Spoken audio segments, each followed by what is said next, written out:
What's up, everyone? Welcome to today's video. Welcome to the Video Game Fight School channel. Thank you very much for tuning in. I saw this article while I was away on break. Took a short break, just a few days. If you've noticed, you've not been, slammed on your notifications, but yeah, we back here.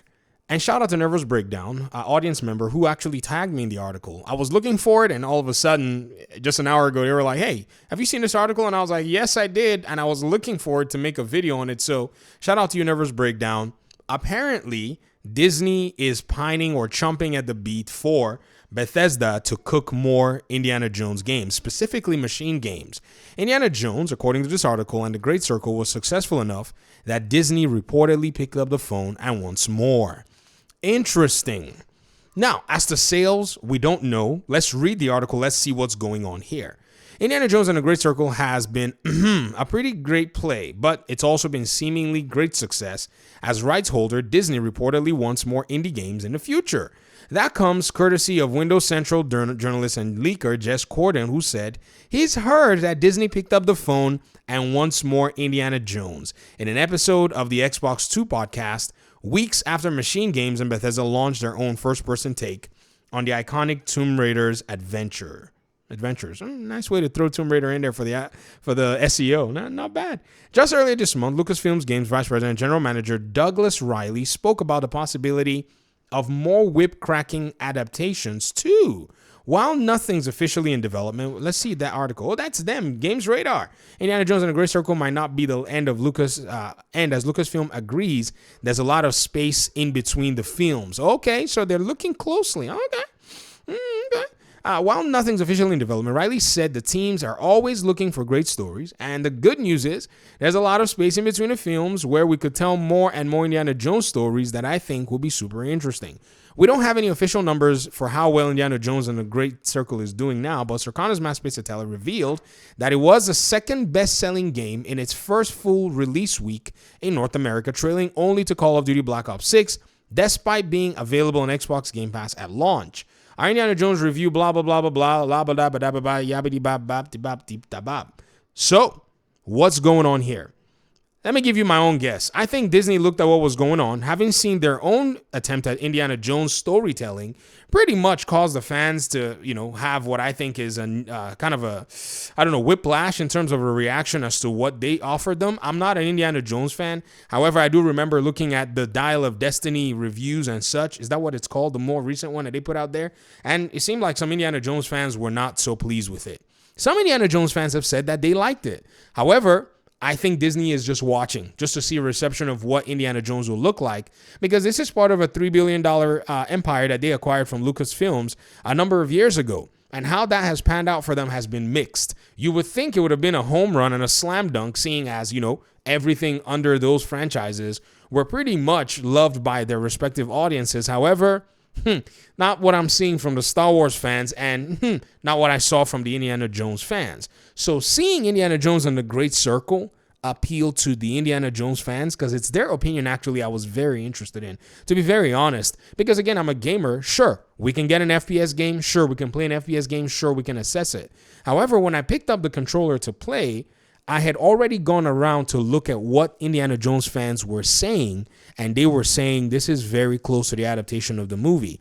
Also, from a chronological order, from a writing perspective, they picked a time that they could actually represent what they thought was a very interesting storyline based on the Indiana Jones timeline. So all of this, I think, had basically put Lucasfilm in a place where they're paying very close attention, and I'm sure they always are with all their IPs, looking at, say, Spider-Man and looking at games like Wolverine, Blade, and the others possibly coming out. It's definitely something that I'm certain that they're going to be paying very close attention to see how it all goes. Even Disney themselves, they look like they've been making some restructuring, seeing as Deadpool was basically a much less, tepid movie that's akin to what they usually make. I mean, the game is a lot more rugged compared to what Disney had been putting out lately. So you can already tell that they are making what I think are, in my opinion anyways, significant shifts to have their content reach a certain audience that for the most part is outside of the Disney side, a much more mature, older audience. So they're not trying to, keep everything so calm and,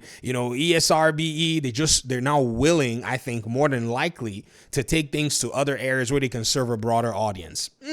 Maybe. That's just my assessment nonetheless. But I strongly believe that this particular article signals something very interesting. Now, as to the sales of Indiana Jones and the Great Circle, the reason I haven't bothered even looking is because the game is not fully released. And when you ask me, what the heck do you mean by the game is not fully released? Come on now, my fellow PlayStation fans, are y'all gonna pretend and act like you're not expecting Indiana Jones and the Great Circle? Come on now.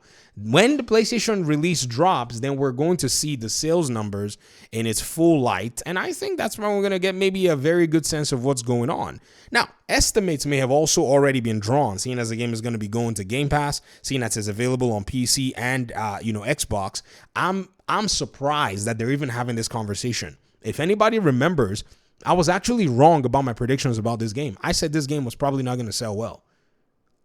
I'm on record saying that because, again, in looking at the way the fans had been, addressing the movies and such, I already came in with the expectation, man, they're not going to buy this game if they're taking these sentiments from the movie into the game. For me to see this article is kind of weird, to be honest. I'm thinking, really?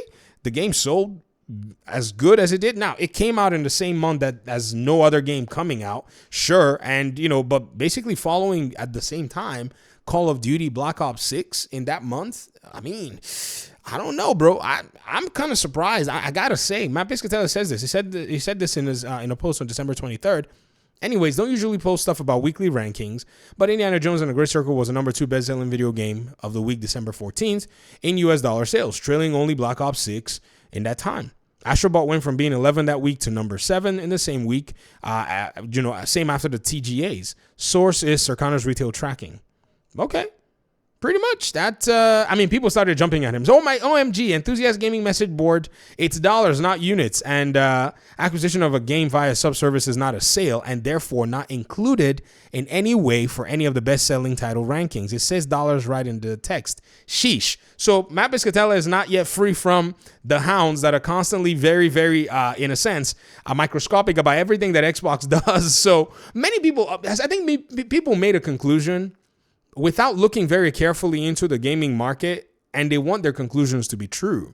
Many of them claimed that Xbox Game Pass was going to cannibalize sales. That was natural, but to what extent? Was it a bite out of the whole? Was it a little, slice out of the whole, or was it going to basically cannibalize and leave just the bones? For many folk, they thought it was going to cannibalize it to the point of bones. However, it's showing that even with Game Pass, games like Stalker 2 has enough meat left to add content that it had cut out before and still be able to be profitable and successful. And Indiana Jones is looking like it's tracking to that. Add that with the PlayStation release in a time when PlayStation is kind of scant with its own first-party single-player games. I strongly believe that the game has some really decent room to shine. It's weird because it's like a multi-stage release, and there's something that we say within the Steam side. Indie developers will say this. Indie developers say early access is like launching your game twice.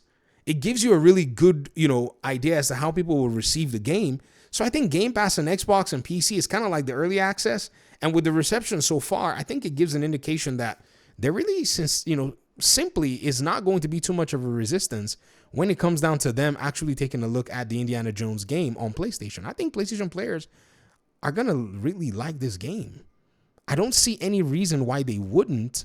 But again, I'm just here making this report and surprised that I was off. I was wrong. I thought this game was not going to do well, but so far the tracking is showing that it's doing decently well for being a limited release so far. And I say limited, PC is big, but again, let's wait for the PlayStation because PlayStation players buy games. So I want to really see them represent in this particular case. Talk to me in the comment section. Appreciate you guys' time and audience, and hopefully we'll talk pretty soon in another one. Peace out.